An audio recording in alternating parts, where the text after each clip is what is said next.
Je mets les pommes de terre dans le trou, délicatement bien sûr, hein. Et je rebouche ce trou. Sans tasser, sans tasser. Creuser, planter, reboucher et recommencer, Régis ne s'en lasse pas. Ce matin, il s'est encore levé aux aurores. Depuis l'arrivée des beaux jours, il consacre tout son temps à son potager sous les yeux de France, sa conjointe. Et Régis, Ouais. tu vas planter la lavande là, tout de suite? Après, oui. D'accord. C'est dans cette jardinerie que nous avons rencontré Régis un peu plus tôt.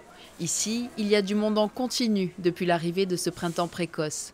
Des jardiniers amateurs qui, pour certains, en connaissent un rayon sur la question. Ce beau temps, nous allons le payer dans quelques temps.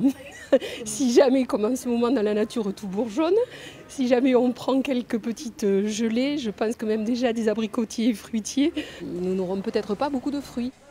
Alors faire attention, l'arroser à peu près une fois par semaine, hein, là, tant qu'il est en fleurs, voire 2 s'il fait très chaud. Après, garder surtout à l'intérieur, hein. Ça c'est une plante vraiment d'intérieur. Là, en ce moment, on va planter tout ce qui est prime vert, donc les fleurs de printemps, les pensées qui vont fleurir en attendant les fleurs d'été. Tout ce qui est pâquerette aussi, on peut planter.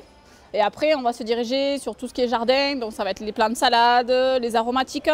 Les plantes aromatiques, Régis les adore. Le revoilà justement en train de planter de la lavande. Ouais, ça sent bon. Hein. Ça sent le printemps, comme on dit. Ouais, voilà. Et comme la nature, le jeune retraité revit avec l'arrivée du printemps. On est morose en hiver. Et la nature, elle est morose aussi. Donc on se réveille en même temps que la nature. Voilà, ça bourgeonne et nous, on bourgeonne. On bourgeonne de plaisir, c'est vrai.